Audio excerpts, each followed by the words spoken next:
Olá, boa noite. O BNews 19 horas está no ar. A Petrobras reduziu suas projeções para projetos de energia solar e eólica e passou a priorizar iniciativas voltadas ao próprio consumo diante do excesso de oferta renovável no país. A presidente da Petrobras, Magda Chambriand, foi direta ao explicar o corte na previsão de investimentos da estatal em projetos de geração solar e eólica. Em entrevista coletiva, ela afirmou que, diante do cenário de excesso de energia renovável no país e do avanço do curtailment, só faz sentido para a companhia investir em novas plantas se a produção for destinada ao próprio consumo. O novo Plano Estratégico 2026-2030 reduziu em 2 bilhões de dólares o investimento da Petrobras na área de gás natural e energia de baixo carbono. A capacidade de geração prevista em projetos eólicos e solares caiu de 4,7 GW para 1,7 GW, uma redução de quase 64%.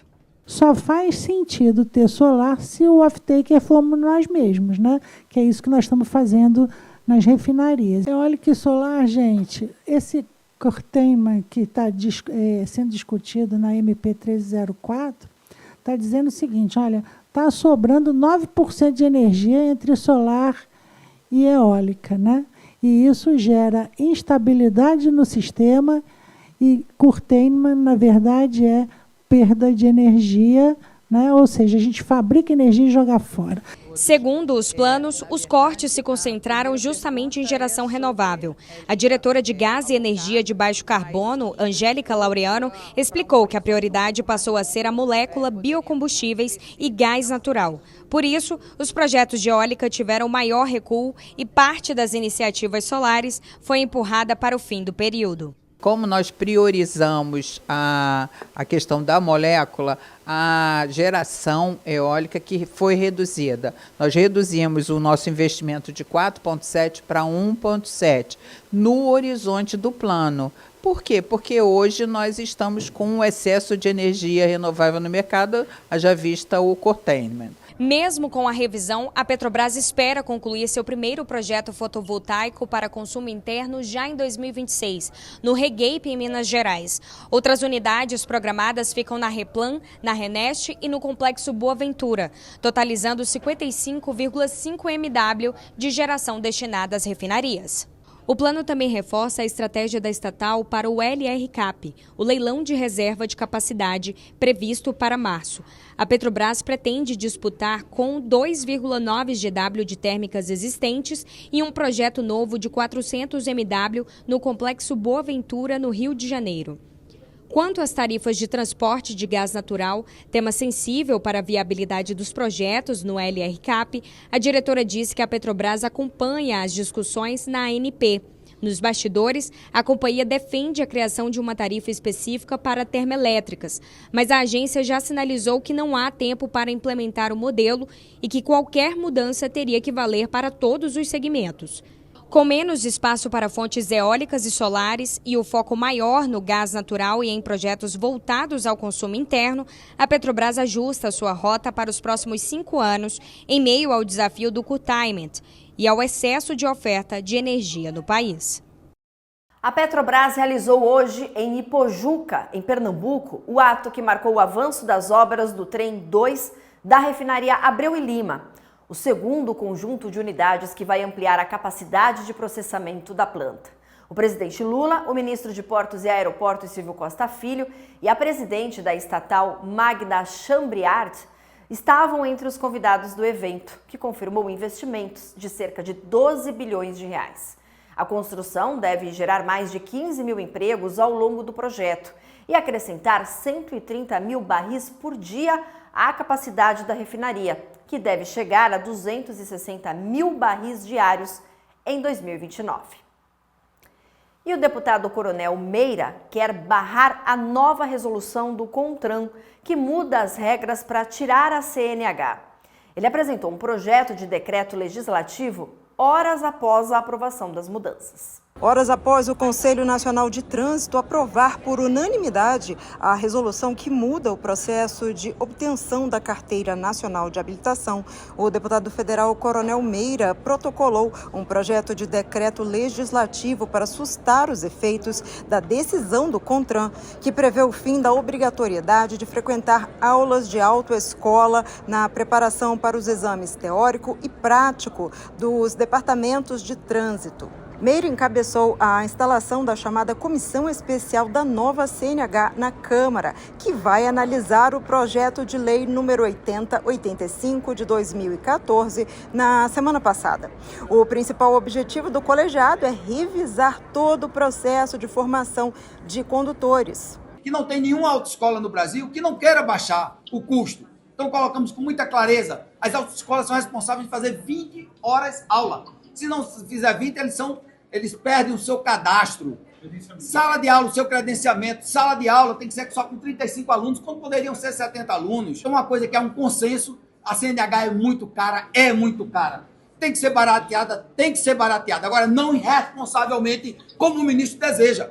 Que é uma irresponsabilidade fazer uma CNH onde não vão ter os critérios da educação exatamente no trânsito.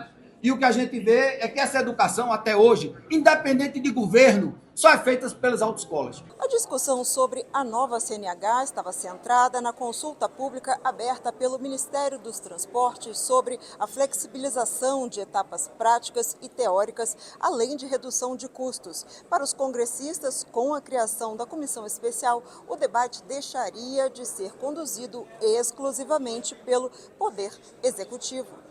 Com a resolução aprovada pelo CONTRAN, o custo para tirar a CNH, que hoje pode chegar a até R$ 5.000, pode cair em 80%. O Ministério dos Transportes defende modernizar o processo de obtenção da CNH e tornar o documento mais acessível e barato para a população, especialmente nas categorias A, que significa para motocicletas, e B, veículos de passeio. Mais de 20 milhões de brasileiros dirigem sem habilitação. Isso não acontece por falta de vontade. Acontece porque o sistema atual é caro, é demorado e é burocrático. Hoje, você sabe, o maior obstáculo para o aluno é o custo. A resolução prevê, entre outros pontos, que o candidato pode escolher diferentes formas de se preparar para os exames teórico e prático, que continuarão obrigatórios para a emissão da CNH. A abertura de processo para tirar a carteira poderá ser feita diretamente pelo site do Ministério dos Transportes ou por meio da carteira digital de trânsito. O cidadão precisará comparecer presencialmente a etapas como coleta biométrica e exame médico. O curso teórico passa a ser gratuito e digital. Quem preferir poderá estudar presencialmente em autoescolas ou instituições credenciadas. O novo modelo retira a exigência de 20 horas aula práticas e cria a carga horária mínima de 2 horas. O candidato poderá escolher como fará a preparação, contratando um centro de formação de condutores tradicional ou um instrutor autônomo. E a prova prática de condução vai aferir o que o aluno aprendeu. Sabe o que isso garante? Aulas personalizadas. E isso certamente vai garantir melhor qualidade à prestação de serviço. Ganha segurança no trânsito e ganha mais facilidade de acesso ao mercado de trabalho. Na justificativa do PDL, Meira aponta ilegalidade clara e extrapolação do poder regulamentar, desconsiderando os riscos à formação qualificada de condutores, ao setor de autoescolas e aos contratos já firmados, impondo prejuízos diretos às empresas por meio de devoluções de valores e desequilíbrios em acordos pagos, além de comprometer a segurança viária e violar princípios constitucionais, como a irretroatividade das leis e o direito adquirido. O deputado afirmou ainda que a resolução representa uma clara afronta à competência exclusiva do Congresso Nacional. É um tema muito importante e que nós entendemos, e foi isso que eu cobrei ao ministro, ele com a família toda política, ele tem que entender que não é na canetada dele, ele está ministro, que ele vai exatamente respeitar esse parlamento. A TCP atingiu na sexta-feira a marca de 1,5 milhão de teus movimentados em 2025. 20 dias antes do registrado do ano passado.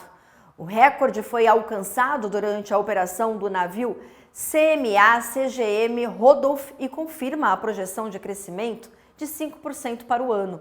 O terminal também vem ampliando sua capacidade com a homologação do novo calado operacional do Porto de Paranaguá, que passou para 13,30 metros, permitindo que os navios transportem mais cargas por viagem. Nos últimos anos, a TCP investiu em obras, compra de equipamentos e ações de sustentabilidade, incluindo a expansão do maior pátio de cargas refrigeradas da América do Sul e a eletrificação de guindastes. Vamos ver agora outras notícias que foram destaque nesta terça-feira. A Azul registrou receita líquida de 1,9 bilhão de reais, segundo o relatório operacional mensal de outubro do capítulo 11 da Lei de Falências estadunidense. A posição de caixa e equivalentes atingiu 1,85 bilhão de reais, enquanto as contas a receber chegam a 2,82 bilhões de reais no fim do período. A companhia reforçou que os números são preliminares, sem auditoria externa. A Agência Nacional de Energia Elétrica anunciou a transição da bandeira tarifária vermelha patamar 1 para a amarela neste mês de dezembro. Na prática, o consumidor deixa de pagar R$ 4,46 a cada 100 kWh consumidos e passa a pagar R$ 1,88. A mudança se dá pela expectativa de chuva para dezembro na maior parte do país. A Costa Cruzeiros anunciou 2 novos itinerários de 11 noites pelo navio de cruzeiros Costa Serena. O primeiro com viagens por 3 países do Extremo Oriente, Coreia do Sul, Japão e China, com partida em 1º de junho de 2026. O segundo cruzeiro, marcado para o dia 7 de outubro, viaja pelo Japão de sul a norte. E para quem busca conhecer ainda mais destinos, em outubro do ano que vem, o Costa Serena fará um cruzeiro ao redor do mundo, passando por 14 países diferentes. A Santos Brasil aguarda 2 novos portainers e 8 RTGs elétricos que deixam a China rumo ao terminal da companhia no Porto de Santos. Os novos equipamentos integram um plano de investimento de 300 milhões de reais. Os novos portainers se juntam a outras 4 unidades já recebidas que podem ser operadas remotamente. Os RTGs também podem ser operados de maneira remota e somam as 8 unidades elétricas já presentes no terminal. O navio Zhenhua 28 deixou a China no dia 15 de novembro e a previsão é chegar ao maior porto do país na primeira quinzena de janeiro.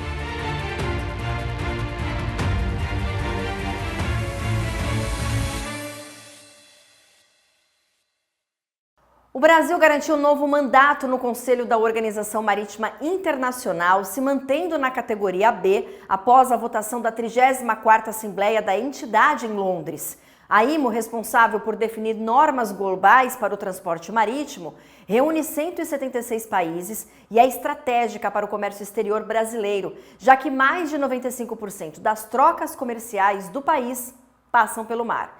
O Conselho supervisiona o trabalho das comissões e estabelece prioridades em temas como descarbonização, segurança da navegação, condições de trabalho dos marítimos e desenvolvimento de tecnologias, incluindo navios autônomos. A delegação brasileira foi chefiada pelo almirante José Augusto Vieira da Cunha de Menezes. Vamos agora para o portal bnews.com.br. Eu destaco uma notícia nacional porque a mineradora Vale anunciou nesta terça-feira uma redução na projeção de investimentos para os próximos anos, limitando os aportes a um teto de 6 bilhões de dólares, o que significa 32 milhões de reais por ano. Mas a medida não tem impacto na projeção de produção da companhia para 2030. Os principais investimentos da companhia estão direcionados ao novo programa Carajás, que opera no município de Paraupebas, no Pará, e foi anunciado no início do ano, ao lado do presidente Luiz Inácio Lula da Silva. O programa reúne o potencial de expansão minerária de Carajás, incluindo as minas em operação, expansões e novos alvos, para impulsionar o beneficiamento de minerais críticos para a produção de aço verde. Tá aí uma notícia da Vale que reduziu, então, os seus investimentos. E falta menos de um mês para o verão. As iniciativas de combate ao mosquito da dengue começam a ser intensificadas. No setor portuário, um seminário dentro do Porto de Santos buscou convergir estratégias para evitar casos da doença. O seminário interinstitucional sobre arboviroses foi realizado na sede da autoridade portuária com empresas que atuam no cais e representantes do poder público. O objetivo é reunir dados e trocar experiências de combate ao mosquito. Essa troca de experiência, de figurinha, para a gente poder estreitar esse laço, essa parceria entre todos esses órgãos, né? Visando a saúde do trabalhador, a saúde dos viajantes que porventura passam pelo porto, enfim, é garantir um ambiente mais controlado e evitar doenças, né? Mais de 30 empresas atuam nos 355 quilômetros quadrados do complexo portuário, o maior da América Latina e que representa 29% da corrente comercial brasileira. Duas questões. Primeiro, estabelecer uma diretriz do que está sendo feito hoje, né, no mercado em diferentes players, aí, seja autoridades portuárias ou terminais portuários. Outra questão é a troca de conhecimento, que é legal no café, nos bastidores aqui que ocorre. Então, esse tipo de ação ela é fundamental e espero que continue, que seja assim anualmente. Acho que fundamental mesmo para a gente chegar e ter um ponto de partida, para a gente saber onde quer chegar e o que tem que ser feito para chegar até lá. O mais importante é a gente integrar as ações, tanto na área do município como na área da portuária, com as armadilhas, com o monitoramento das armadilhas, com o combate de eliminação de criadouros, com a parte de educação e saúde, que é o mais importante, assim, a população está engajada nas medidas de prevenção e eliminação dos criadouros. Desde 2014, o Porto de Santos faz o monitoramento contínuo dos criadouros do mosquito. Ao todo, 46 armadilhas espalhadas por todo o complexo portuário capturam as fêmeas que transmitem a doença. A intensificação das ações ocorre no início do verão, para evitar o pico da doença que ocorre entre os meses de março e maio. Esse gráfico mostra o monitoramento de dados sobre o mosquito, além da relação entre as fêmeas capturadas para cada armadilha. O índice, chamado Índice Médio de Fêmeas por Armadilha, IMFA, ajuda a monitorar a situação no porto. Em novembro, o número de fêmeas capturadas em cada armadilha caiu em relação ao ano passado. O índice foi de 0,02 neste mês, situação considerada controlada. Diferente do ano passado, que registrou 0,28 fêmeas por armadilha, uma situação considerada moderada pelas autoridades. O diretor comercial da empresa, que atua na prevenção na área do Complexo Portuário de Santos, explica como é feita essa prevenção. Cada 15 dias a gente faz o controle dos roedores, dos insetos alados, das larvas, aplicando larvicida. Dos roedores a gente tem armadilhas estrategicamente posicionadas nas edificações. A gente faz controle de insetos também, então aplicações nas caixas de esgoto, em volta das edificações também para prevenir uma infestação. Quando acontece algum incidente a gente entra com ações mais específicas, uma nebulização. O desafio do terminal, primeiro, ele já está no estuário. Ele está num local que tem uma drenagem pluvial muito grande, então são possíveis pontos de criadouro. A gente tem um piso também que ele não é linear, então ele é um piso intertravado, que às vezes ele pode ter o acúmulo de poça também em alguns locais. Então o desafio é manter a vigia constante, basicamente. A gente tem controles mecânicos, a gente tem controles químicos, a gente faz controles com educação ambiental, de saúde e segurança de maneira frequente, constante também. E junto com as outras áreas, a gente faz esse acompanhamento diário, com vistorias, com empresas subcontratadas parceiras também. O objetivo é estar sempre atento de forma que a gente não deixa essa questão se alastrar. A área do porto é muito complexa, o desafio ele é gigantesco e são, como eu disse, são vários atores, várias empresas que precisam trabalhar em conjunto, né, para a gente ver o resultado na prática.